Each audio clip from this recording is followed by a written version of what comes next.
All right, so we're here in Germany for freestyle chess, and I, to be honest, haven't played a lot of freestyle chess in the past or chess 960 or anything. So I thought, why not ask the best person in the world to teach me this, to teach me how to play? So first of all, this is something that I'm trying to unlearn, and I think the players will unlearn this as well on the course of several tournaments, is that, you know, we play our game, and if we reset the pieces, we automatically go to the normal position. Mm-hmm. So now what I think is that you should just set up the pawns and then take the pieces later. But let's, you know, just start with some kind of random position. I'll just copy you in the meantime. Yeah. Just make sure this is legal. King is in between the rooks. I think we got the bishops on some nice diagonals as well. It's a little bit more difficult when the bishops are in the middle, because then you often have to spend like a couple of moves maneuvering them. Well, if they start in the corner, like you can make one move. Yeah. And no, this feels very nice, because this is like dream. Yeah. Feels like. This actually feels like a very nice position, because, well, the only thing is that you see that there's a weak square in front of the king, so there might be some sudden tactics coming. But apart from that, you know, the queen can easily get into play somehow. Castling is like only a few moves away, so it's quite a nice position. I think one thing that you kind of learn quickly, but it takes some time getting used to in freestyle, is castling. I was going to ask you about that, actually. Yeah. So the principle is very simple, is that the king and the rook ends up on the same squares. And you cannot castle if there are any pieces in between, obviously, and also if any of the squares in between are attacked. But you have this funny situation that there are other pieces often than the rook in the corner. But that doesn't matter. Like, you can still castle to this or this side, even with And how would that look if we castle over here? Let's say that this knight was gone. Yeah, then you just go like this. We just go like this. Okay. Yeah. So here it's very, very simple. And you can also end up with some funny dead pieces like this, you know, a bishop that never really gets out. And I don't know about others, but I still feel like a little bit of a sense of accomplishment every time I do like a very long castling move, or like castle on move 1 or whatever. But yeah, I guess then when you start the game, first you try and identify the weak spots in your position. So here, this is only protected by the king. The pawns on h7 or h2 are not protected at all. So this is the first thing you're seeing. You start seeing, okay. Yeah, I started sort of looking for tactics immediately in that sense. And I'm also thinking, like, especially if the queen is in the corner, it's about, well, I don't want some kind of position where a lot of things is happening in the center, but my queen is over here.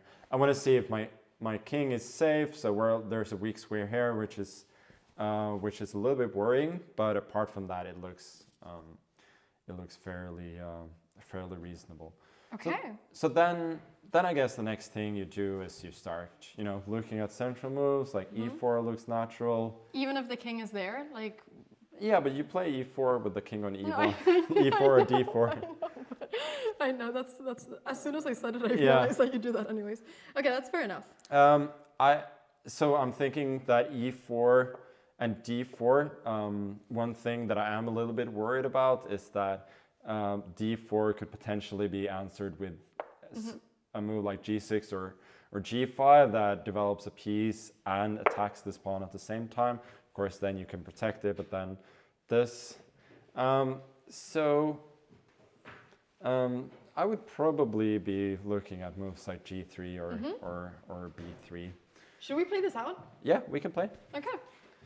I feel like now that we've seen this position for so long, I'm really excited to play. Yeah, and it's honestly like kind of a nice, kind of natural position. Bishops are well placed. The queen is not too far away. It's easy to castle on either side and so on. Okay, well, let's do it. Let's go. So since I mentioned these moves, I think I should start You're with going one to do of them, yeah. I should start with one of them. Okay, so I kind of want to do the same. Yeah. But is it... I don't know why I always want to do different things, So- but why can I not go G5? You absolutely can. Okay. And maybe I should have gone G4 myself. Maybe I was being a bit too polite there. Don't be polite, Magnus. Yeah, it doesn't... It's not my style. Yeah, I actually don't like this at all now. Wow, one move in. Okay, yeah. Yeah, okay, so now... Okay, maybe... No, this is too crazy. I kind of want to do No, the same. you do want to do the... It's a bit funny though.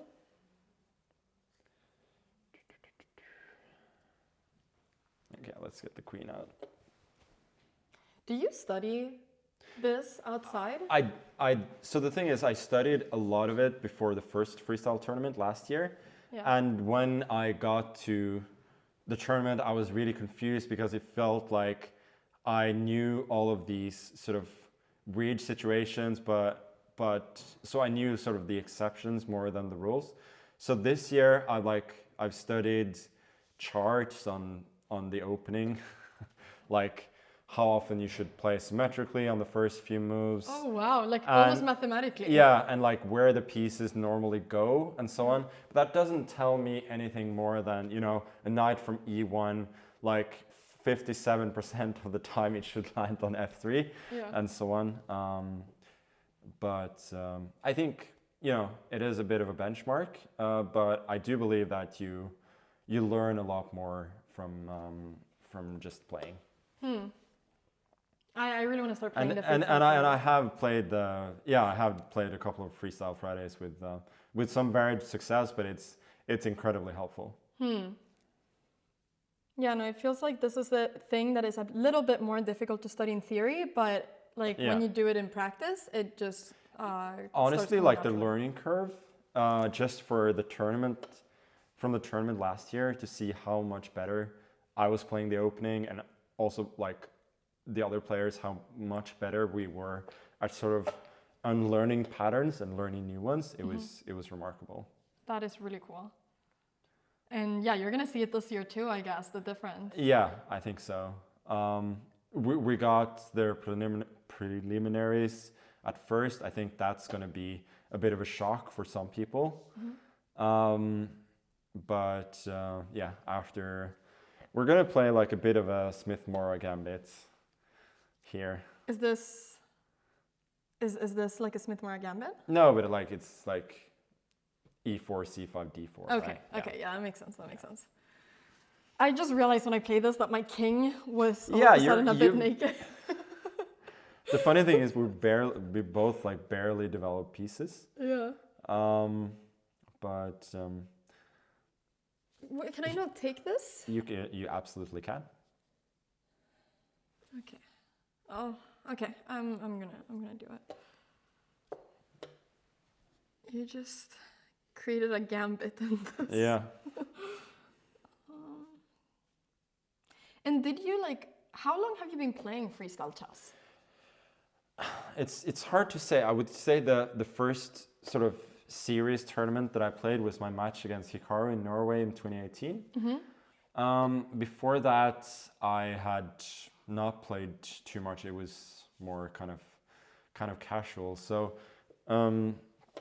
that was the first time, and you know, obviously we played a couple of rapid world championships after that, and I didn't do particularly well. And my thought all the time was that we need to play this, but with a longer time control. And so yeah, that has finally happened.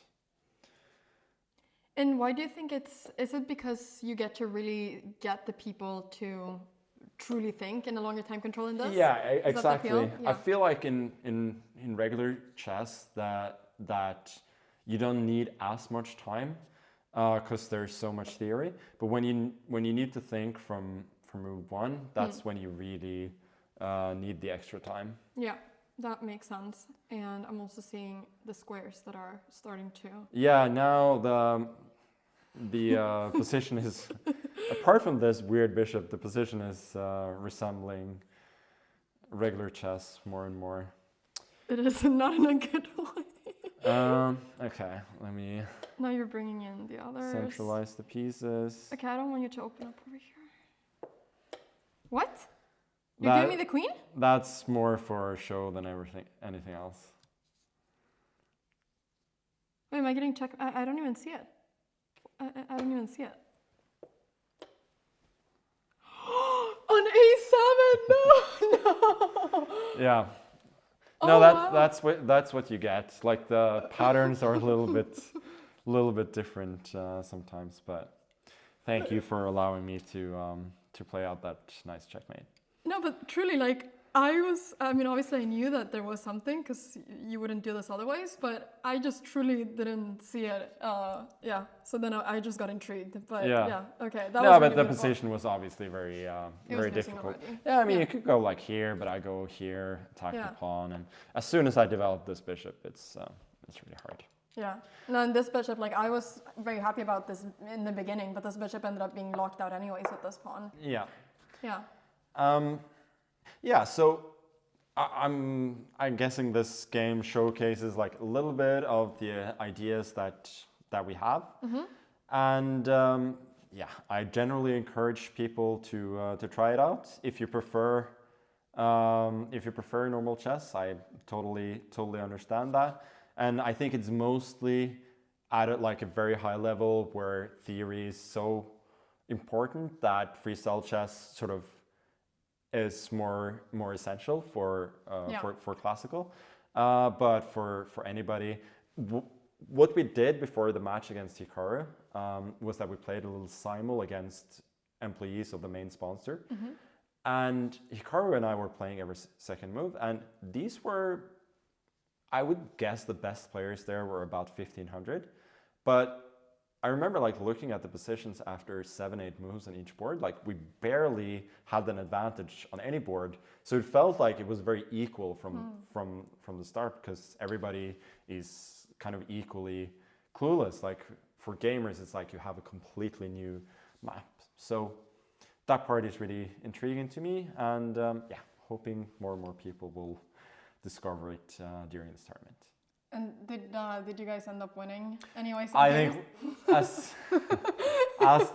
there's a reason why I mentioned a certain number of moves and not more, but it was after move 8, it all went down. Yeah, that's the thing though, that at some point, people start blundering, which is normal. At all levels. No, but I think this is really fun, and truly I've always thought that, well, Chess 960 or freestyle chess, that it's the most fun variant because, well, it just really gets you to think in a different way. And it doesn't really change anything except the starting position. You still castle the same way the pieces move. Yeah. There are other interesting variants like no castling chess as well. But it seems that no castling, like the idea that you can castle means that there are a lot more tactics in the opening, right? Because the opponent's king can be unsafe, but when you're playing no castling chess, you sort of have to play more carefully because the king just cannot get out of there immediately. And there are others like self-capture, pawn moving sideways. Yeah. They're all interesting, but I also think that this is the best. Because it doesn't. This feels like still it's chess. It's the essence of chess. And that's what we want. We still want to play chess. Not face the Berlin or the semi-towers in every game. No, I literally only play, I don't allow the Berlin because it's, But anyways, it's going to be so much fun to see this whole tournament. Who are you the most excited to face? Is there anyone specific? Well, I'm obviously really excited to face the new world champion, Gukesh. And generally I'm very excited. Of course, Hikaru is here as well, but I mostly want to fight against the kids. Against the youngsters. That's what I'm most excited about. Well, it's going to be super fun to follow all the games. Thank you for this great lesson. I will yeah, I will play more freestyle chess when I get back home. I feel like this week is going to inspire me a lot. Next Freestyle Friday, you know. Yes, you should I be will there. absolutely be there. Okay. Thank you. Thank you. Thank you.